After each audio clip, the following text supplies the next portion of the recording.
The mating ceremony was the most sacred night in Valdrin. Every unmated woman of age was required to attend, required by royal decree, required by ancient law. But Aderin sat locked in her chamber, listening to the distant music through stone walls, forbidden to go. She was a hollow, born without a wolf spirit, an empty vessel where power should have lived. Among shifters there was no greater shame. The mark on her inner wrist proved it, a branded circle with nothing inside. Hollow, cursed, contagious, some whispered, as if her emptiness could spread. Her stepmother had made certain Aderin would not embarrass the family tonight. The door was bolted from outside, the window barred, while her stepsister Mira preened in silks and jewels. Hoping to catch the Alpha King's eye, Aderin would remain hidden like a shameful secret. She had accepted this. She had stopped hoping years ago. Then the music stopped. Not faded, not paused. Stopped, mid-note, as if cut by a blade. The bolt on her door scraped open. A royal guard stood in the doorway. "You will come with us. Now." "There must be a mistake," Aderin whispered. "There is no mistake." The guard's eyes dropped to the brand on her wrist, then back to her face. "The Alpha King has stopped the ceremony. He noticed your seat was empty. He is asking for you by name." The king who could have any woman in the kingdom had halted the most sacred ritual in Valdrin's history. For her? For a hollow? Neither of them understood what that single choice would awaken. The great hall of Valdrin had been transformed for the ceremony. Thousands of candles burned in iron chandeliers, casting golden light across marble floors. Garlands of moonflowers draped every pillar, their pale petals filling the air with intoxicating sweetness. Every unmated woman of noble blood stood arranged in concentric circles around the center dais. They wore their finest gowns, their most precious jewels. Months of preparation had led to this single night, and at the center of it all, elevated on a platform of black marble, sat the empty throne. Mira Voss stood in the innermost circle, exactly where her mother Ravenna had positioned her. Her gown was crimson silk, cut daringly low, her dark hair cascading in perfect waves. She had been groomed for this moment since childhood. Now, locked 3 floors above in her cramped chamber, Aderin sat on the edge of her narrow bed and listened to the muffled celebration below. She looked down at the brand on her inner wrist. The hollow circle. Empty. Worthless. Her mother, her real mother, had died giving birth to her. Her father had remarried within a year, choosing Ravenna, a widow with a daughter of her own. Then Aderin had turned 13. The age when a wolf spirit awakened in every shifter child. Nothing had awakened in her. The healers had examined her for weeks. Shamans had performed ritual after ritual. Nothing. She was hollow, empty. Her father had looked at her differently after that, like she was already dead. The music stopped. Aderin's head snapped up. She pressed her palms against the cold door, straining to hear, shouting. Her stepmother's voice cutting through the chaos. "She's no one, a defective creature. Your Majesty, please. My daughter Mira is right here." A male voice responded. Deep, cold, terrifyingly calm. "I did not ask what you think I want. I asked who belongs in that empty seat." Footsteps thundered up the stairs. Aderin backed away as the bolt scraped open. 2 guards filled the doorway. "You are to come with us," the first one said. "Immediately." "I'm not permitted at the ceremony," Aderin whispered. "I'm hollow. It's forbidden." The king's command supersedes all other laws. They flanked her and marched her through corridors she'd only glimpsed from doorways, past servants who gasped as she passed. The great hall doors loomed before her. The guards pushed them open. Every eye turned to her. Hundreds of women in beautiful gowns, their faces twisted with confusion and outrage. Her stepmother Ravenna stood near the dais, face pale as death. Mira stood beside her, crimson gown suddenly looking like spilled blood. And at the center of it all, standing on the black marble dais, was the Alpha King of Valdren, Theron. She had never seen him before. Rumors painted him as a monster, a ghost, a curse given flesh. The rumors had been kind. He was tall, impossibly tall, with shoulders broad enough to block out the light. His hair was black, the harsh black of a void that consumed light rather than reflected it. His features were sharp, angular, carved by someone who had forgotten what softness looked like. But his eyes were the pale gold of a wolf on the hunt, and they were fixed directly on her. Theron descended the dais steps slowly. The crowd parted before him like water before a blade. He stopped 3 feet from Aderin, close enough that she could feel the cold radiating from his body. Cold, not warmth. Alphas ran hot. Everyone knew that. His amber gaze swept over her, taking in the threadbare dress, the unadorned hair, the trembling hands. His gaze paused on her wrist, on the hollow brand, and something flickered in his expression. Not disgust. Something she couldn't name. "Your seat was empty," he said. His voice was quiet, but it carried through the entire hall. "Why?" Aderin's throat went dry. "I was not permitted to attend, Your Majesty." "By whose authority?"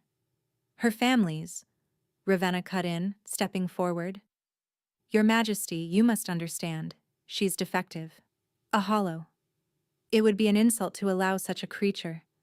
"I wasn't speaking to you." The words were soft, almost gentle, but Ravenna stumbled backward as if struck.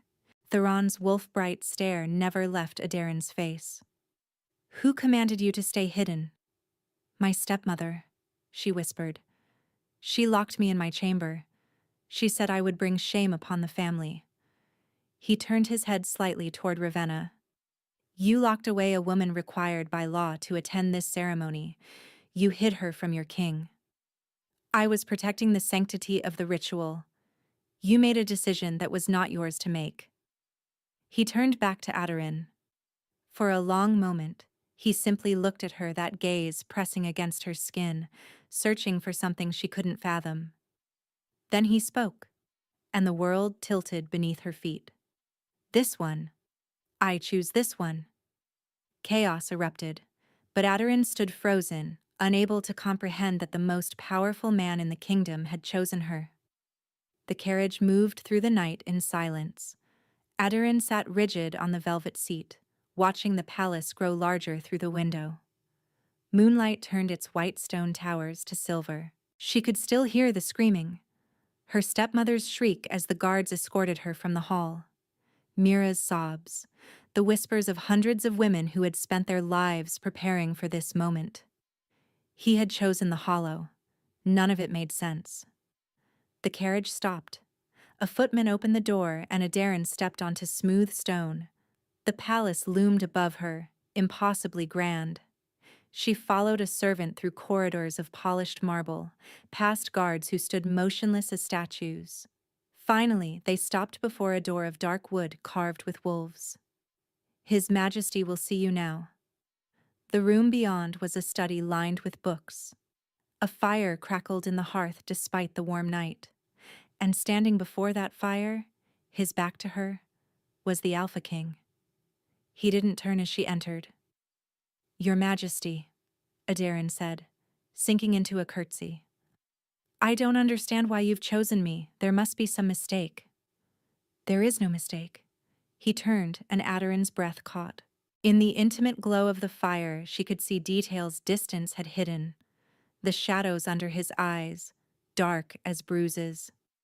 The tension in his jaw, as if clenching against constant pain. The way his fingers curled and uncurled at his sides, fighting something. And his eyes. Up close they flickered, gold to black to gold again, like a flame being smothered and reignited. "I chose you," he said, "because you have nothing." The words landed with the flat finality of truth. I'm hollow, Adaryn said. I have no wolf. I cannot shift. I am useless as a mate. Yes. He crossed to a table where 2 glasses waited. He poured dark wine, but when he lifted his glass, Adaryn noticed something that made her stomach clench. His hand was shaking. Alphas didn't tremble. Alphas were strength incarnate. I don't need a mate who can bear heirs, Theron said quietly. I need someone with nothing to lose. Someone who won't be destroyed when she discovers what I am. What are you? He raised his hand toward the light. His fingers were pale, too pale. And at the tips, something dark was spreading, a blackness that seemed to pulse, like ink bleeding through paper. I am dying, Theron said simply. Or rather, I am becoming something that should not exist. Every king of my line has faced this curse. My father held it at bay for 30 years before it consumed him. Some say the curse was placed by shadow priests centuries ago, though no one knows for certain anymore. How much time do you have? Months. Perhaps less. And marrying me will stop this? No. Nothing will stop it. He set down his glass. But a mate can slow the progression. Give me more time. I have matters to settle before I am no longer myself. She should have been terrified. Instead, she felt something unexpected. Relief. He wasn't choosing her because she was special. He was choosing her because she was expendable. Because losing her would cost him nothing. It was cold. It was cruel. It was honest. And honesty was so rare that it felt almost like kindness. I accept, she said. Theron's sun-colored irises searched her face. You don't want to consider your options? My options are to return to a stepmother who locks me in chambers, or to marry a king who will likely be dead within the year. Adaryn lifted her chin. This isn't a difficult choice. Something shifted in his expression. Not quite a smile, but close. He moved toward the door. The wedding will be in 3 days. Your Majesty, you said you needed someone who wouldn't be destroyed when they discovered what you are. What happens to the mates who came before me? The silence stretched. When he finally spoke, his voice was barely above a whisper. There were no mates before you. The curse has a price. Any woman I take as mate will be bound to my fate. If I fall to the darkness, she falls with me. The chill in the room intensified. In 7 years, no one has been willing to bind themselves to a dying monster. He opened the door. Until tonight. Until you. He left without another word. Adaryn stood alone, the fire dying to embers. She looked down at her wrist, at the brand that marked her as worthless. Perhaps that was why she wasn't afraid. When you had already lost everything, what was left to fear? The morning of the contract signing dawned gray and cold. Adaryn had barely slept.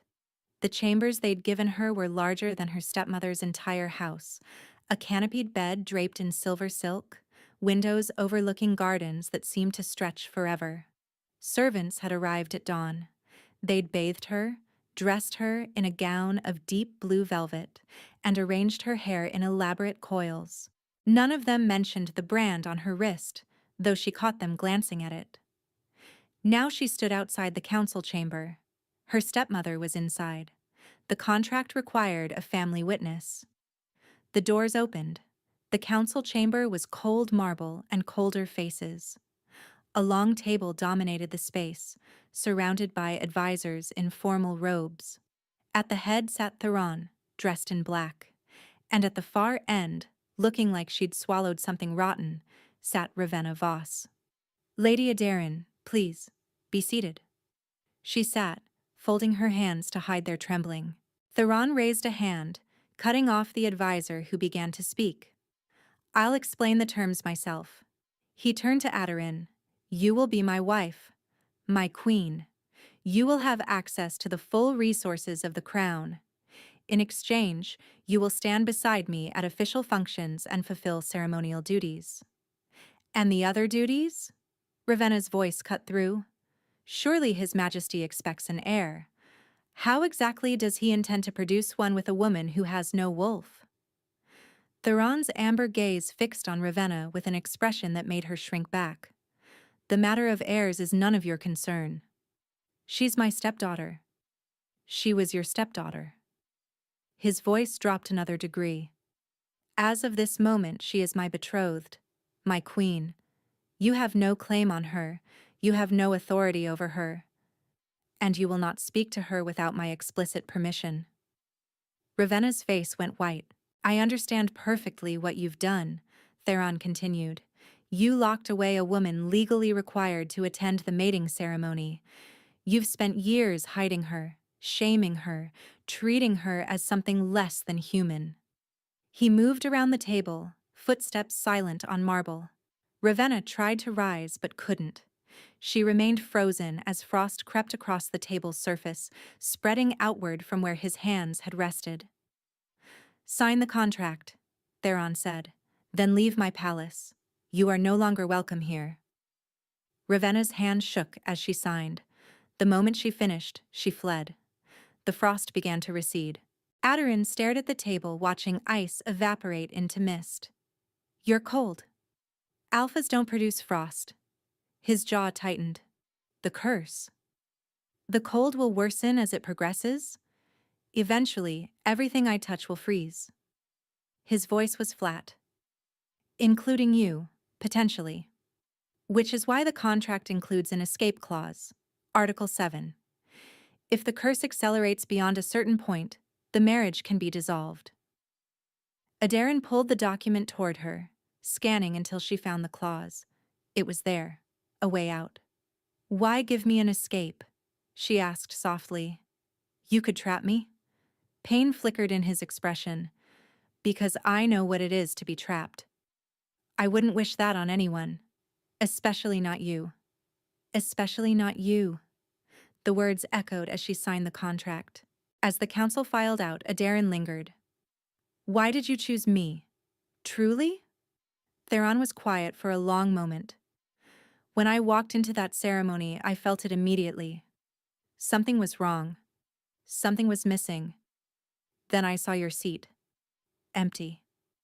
And I knew, with absolute certainty, that whoever was meant to sit there was the one I needed to find. How did you know? His wolf-bright stare searched her face. I don't know. That's what terrifies me. He swept past her, leaving Aderin alone with her unanswered questions. She passed Mira in the corridor. Her stepsister's face was blotchy with tears, but her eyes were cold. Enjoy your victory while it lasts, Mira whispered. When he discovers what you really are, what my mother never told you, he'll throw you away just like everyone else has. Aderin stopped. What are you talking about? But Mira was already walking away. What my mother never told you. What truth was still hidden? The wedding took place at dusk. Aderin had expected something grand, a cathedral filled with thousands. Instead, Theron had arranged something intimate. A chapel within the palace walls, lit by candles rather than chandeliers, with only a handful of witnesses. Fewer people to stare, he'd said. Fewer whispers for you to endure. The thoughtfulness caught her off guard. She walked down the aisle alone, wearing a gown of silver silk. No family to escort her. Just flickering flames and the king waiting at the altar. He wore black, as always. But there was tension in his shoulders, a tightness around his eyes, as if the ceremony itself was costing him something. The officiant spoke the ancient words. Aderin repeated them. Theron's responses were quiet, measured. Then came the binding. Join hands. Aderin extended her hand. Theron hesitated before taking it. His skin was ice, not cool. Ice. The kind of cold that burned, that sank through flesh and settled into bone. Aderin gasped. Theron tried to pull away. I should have warned. No. She tightened her grip. I'm fine. His sun-colored eyes searched her face. You're shivering. I've been cold before. Finish the ceremony. Vulnerability flickered across his features. Something almost like gratitude. The officiant bound their hands with white silk. The traditional words were spoken. They were married. When the witnesses departed, they stood alone, hands still bound. You didn't flinch, Theron said quietly. Should I have? Everyone else does. Most people can't stand to touch me for more than a few seconds. He paused. You're the first person who's held on. That night, Aderin sat in the Queen's chambers waiting for her husband. The servants had prepared everything. A bath scented with lavender, a nightgown of thin white silk, candles burning low, a knock at the door, soft, almost hesitant. Come in. Theron entered slowly. He'd removed his formal jacket, leaving only a loose white shirt. Dark tendrils of shadow crept past his knuckles, clearly visible in the candlelight. He stopped several feet from the bed. I won't touch you tonight, he said quietly. Or any night, unless you wish it. Relief flooded through her. She'd braced for demands, expectations. Instead, he stood across the room like a man afraid to come closer. Thank you, she whispered. He turned toward the door. Wait. He paused. Stay, she said. You don't have to touch me, but don't leave me alone tonight. Silence stretched. Then, slowly, he crossed to a chair near the fireplace and sat down heavily. They talked through the night, not about the curse, about small things, books she'd read in secret, places he'd dreamed of visiting before the crown trapped him, the way moonlight looked on fresh snow. Somewhere before dawn, Aderin fell asleep to the sound of his voice. When she woke, he was gone. But on the pillow beside her lay a single winter rose, its petals edged with frost. He had stayed until she slept. He had left her something beautiful. The cold on the petals matched the cold lingering in her chest, but for the first time it didn't feel like a threat. It felt like a promise. 3 weeks into her marriage, Aderin realized she was waiting for him. Every evening, as the sun sank below the horizon, she found herself listening for footsteps, watching the door, counting minutes until it opened. He came every night now, not for intimacy. They still hadn't touched beyond that single joined hands moment at the altar, but he came. He sat in the chair by the fire. They talked for hours. He told her about the curse, how it had started as whispers in his blood when he turned 18, how his father had suffered the same fate, transforming slowly into something monstrous before losing himself entirely. The darkness feeds on isolation, Theron explained. The more alone I am, the faster it spreads. That's why the mate bond matters. It's about having someone to anchor you to humanity. And I'm your anchor. You are. Every night I spend with you, the darkness retreats. Not much, but enough. She should have felt used. Instead, she felt something dangerous. Purpose. For the first time in her life, she mattered. That night, she sought out Seraphine, the elderly woman who managed the palace household. I need to know how to be closer to someone who keeps their distance. Seraphine studied her with knowing eyes. His Majesty has spent 7 years building walls. Show him you're not afraid of the cold. Don't just tolerate it. Embrace it. He's forgotten what it feels like to be wanted. That night, Aderin was sitting on the floor before the fireplace when Theron arrived. Cushions surrounded her. Wine waited on a low table. What's this? He asked. Something different. Sit with me. Not across the room. Here. He hesitated. The darkness pulsed beneath his skin. The cold. I don't care about the cold. Slowly, he lowered himself onto the cushions beside her. Close. Closer than they'd ever been. Their fingers brushed as she handed him wine. Ice shot through her hand. She didn't pull away. Theron's eyes widened. You felt that? Yes. And you're still here. Yes. Something cracked in his expression. Vulnerability. They talked. But tonight, Adarin leaned closer when she spoke. Let her shoulder brush against his. Reached out to touch his arm when she laughed. Each touch was agony. Burning cold that made her teeth ache. But each touch made the dark veins under his skin retreat slightly. "Why are you doing this?" he asked, voice rough. "You told me the darkness feeds on isolation. How can I anchor you from across the room?" Theron stared at her. Then, slowly, he took her hand. The cold hit like a wave. Her vision blurred, but she held on as the ice crept up her wrist, held on as something in his expression shattered completely. "You're freezing," he whispered. "I don't care. You should tell me what you feel, right now, when you're holding my hand." Silence. Then, barely above a whisper, "Warm. For the first time in years, I feel warm." She smiled through the cold, through the pain. "Then don't let go." He didn't. They sat until dawn, hands intertwined. And for the first time since the curse had taken hold, he allowed himself to hope. Something had changed between them. Adarin felt it in the way Theron looked at her now, not with distant politeness, but with something searching, something hungry.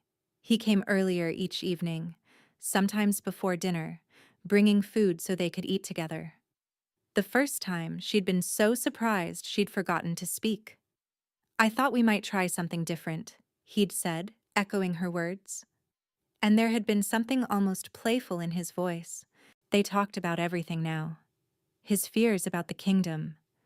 Her dreams of life beyond the walls that had always trapped her. "We're both empty in different ways," she said one night.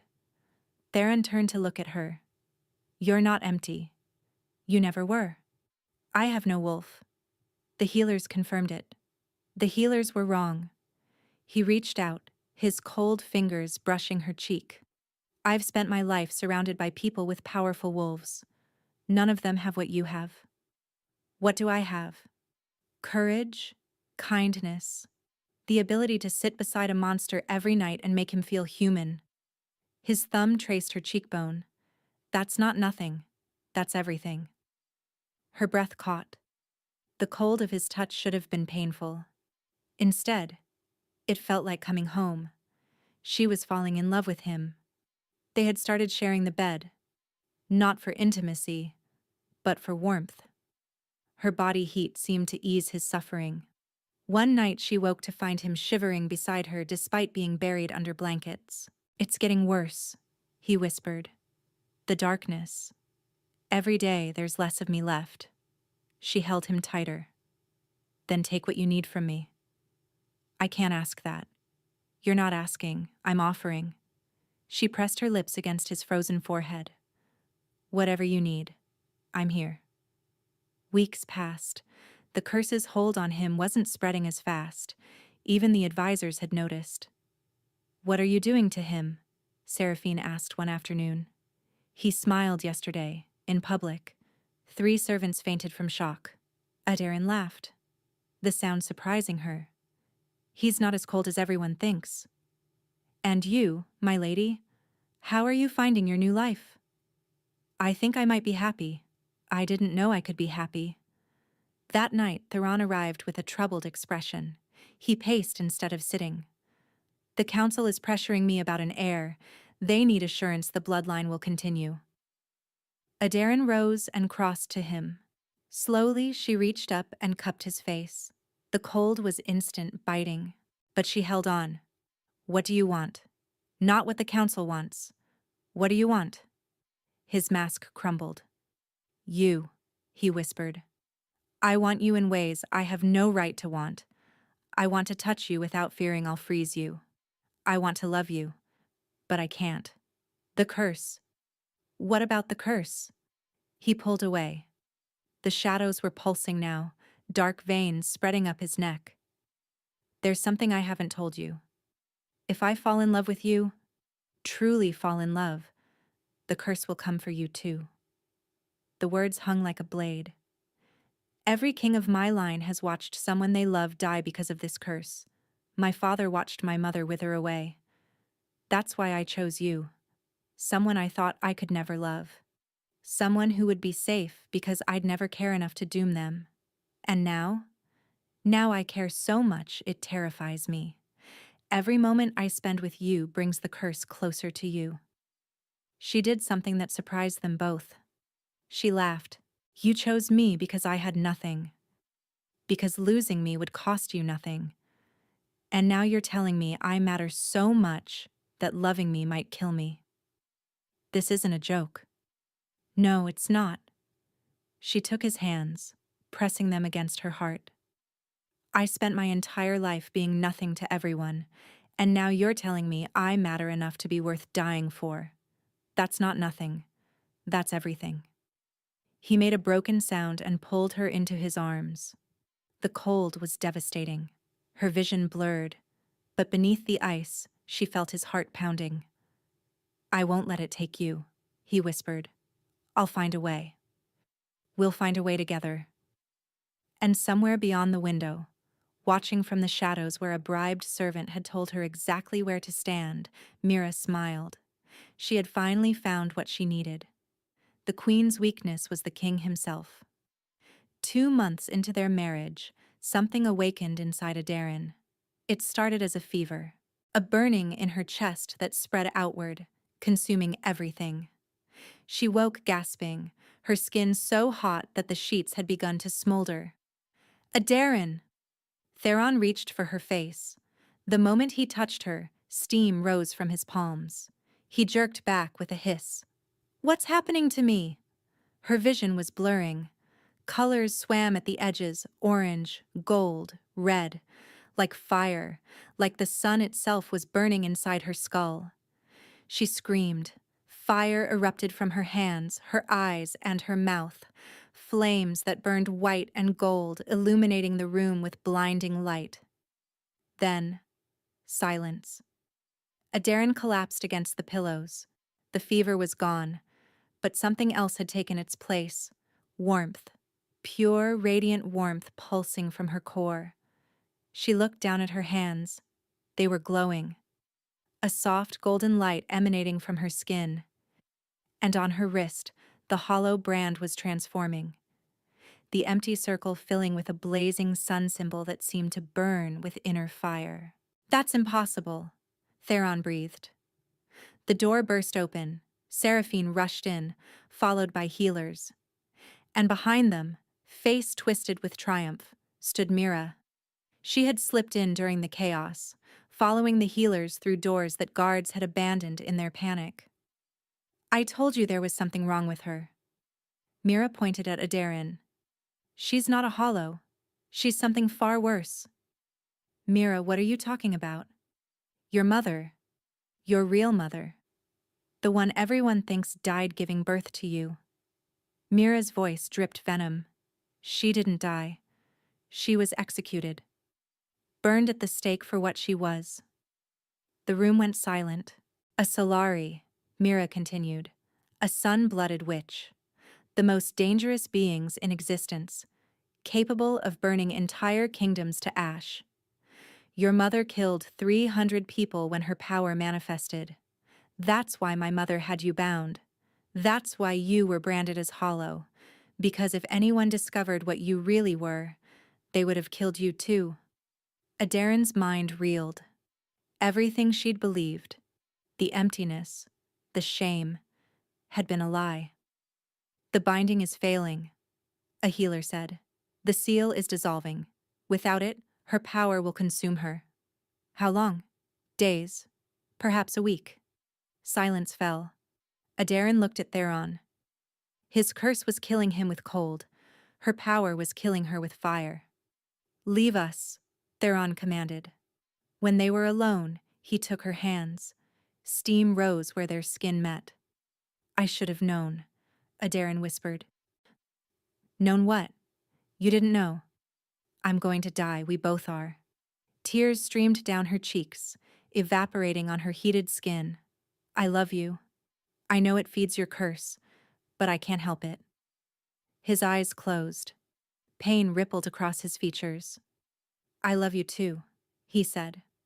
I've loved you since you refused to let go of my hand, since you held me while I was shaking. If loving you damns me, I'll burn gladly. Something cracked inside her, like a door opening, like chains falling away. Theron, your curse is ice, cold, darkness, and I'm fire, warmth, light. Realization dawned in his amber eyes. What if we're not both dying? Adaryn said. What if we're both being reborn? The idea was insane, impossible, but it was all they had. The curse feeds on isolation, Adaryn said. My Solari power has been sealed, isolated inside me for 20 years. What if breaking my seal is what's destabilizing your curse? Because they're meant to balance each other? They found Ravenna in the dungeons. After Mira's revelation, she'd been arrested for hiding a Solari. She looked smaller now, broken. Why did you bind my power? Adaryn demanded. Ravenna laughed bitterly. You think I had a choice? Your mother wasn't just a Solari. She was the last pure-blooded one in existence. When they killed her, they should have killed you too. Who wanted me dead? The Shadow Priests. The ones who created the curse on the Valdrin bloodline centuries ago. They've been hunting Solari for generations because they know what happens if a Solari ever bonds with a cursed king. Theron stepped forward. What happens? The curse breaks. Ravenna met his gaze. Solari are the natural enemy of shadow magic. Fire against ice, light against darkness. If a Solari truly bonds with a cursed king, their combined power destroys the curse entirely. Not just for that king, for every king after him. The bloodline would be cleansed forever. That's why you hid me, Adaryn breathed. You were protecting the curse. I was protecting myself. The Shadow Priests made it clear. If you ever found your way to the king, they would kill everyone you'd ever known. Tears streamed down Ravenna's face. I didn't have a choice. And Mira, does she serve them too? Ravenna's expression flickered with shame. Mira believes she'll be rewarded for exposing you. She doesn't understand that they'll kill her too once she's no longer useful. The Shadow Priests, Theron said. Where are they? Scattered. Operating from shadows. But they're watching. If you try to break the curse, they'll come for everyone. Let them come, Adaryn said quietly. She took Theron's frozen hands in her burning palms. I spent my entire life being afraid, hiding. I'm done. If breaking this curse means facing Shadow Priests, I'll face them. It could kill you. Loving you could kill me. I chose to love you anyway. Something fierce and absolute replaced the fear in his expression. Then we do it together. Seraphine found the answer buried deep in the palace archives, texts hidden away by kings who feared what the knowledge might unleash. The bonding ritual was ancient, forbidden. It required blood, fire, ice, and a willingness to die for each other. They performed it at midnight in the palace gardens. Adaryn stood at the center of a circle of runes, flames dancing around her feet, her Solari power finally unleashed. Across from her, Theron stood wreathed in shadows, ice crystallizing in the air around him, the curse's darkness fully manifested for the first time. They were terrifying, beautiful, opposites in every way. And yet, as they stepped toward each other, the flames and shadows began to intertwine. I bond myself to you, Adaryn spoke the ancient words, my fire to your ice, my light to your darkness, my life to yours. I bond myself to you, Theron echoed, my ice to your fire, my darkness to your light, my life to yours. Their hands met. Light exploded outward. The ground shook. The sky cracked, stars wheeling as ancient magic tore through reality. Pain, unimaginable pain, like being burned and frozen simultaneously. And then, silence. Adaryn opened her eyes. She was lying on the ground, Theron beside her. The garden was transformed. Where ice had spread, Flowers bloomed. Where fire had burned, new grass sprouted. Theron? He stirred, opened his eyes. They were pure gold. No darkness flickering at the edges. No shadow crawling beneath his skin. It's gone, he breathed. The curse. It's gone. Aderin looked at her hands. The burning had faded to gentle warmth. Her power was still there, vast and ancient. But it was no longer destroying her. And on her wrist, the sun symbol glowed softly, no longer a brand of shame, but a mark of what she truly was. We did it, she said. Theron pulled her into his arms, and for the first time, his touch wasn't cold. It was warm, human, alive. We're free. 6 months later, Valdrin had transformed. Aderin stood on the palace balcony, watching the celebration below. The anniversary of the curse's breaking had become a national holiday. Arms wrapped around her from behind, warm and strong. The council is asking about an heir, Theron murmured. Aderin smiled, her hand drifting to her stomach, where new life had just begun to grow. Let them wonder. Cruel woman. I learned from the best. He laughed, a real laugh, and spun her to face him. The king, who had been dying of cold, looked at her with open adoration. I have something for you? He pressed a small box into her hands. Inside lay a pendant, sun and moon intertwined, crafted from gold and silver. For the woman who taught me that fire and ice can coexist, he said softly. That darkness isn't destiny.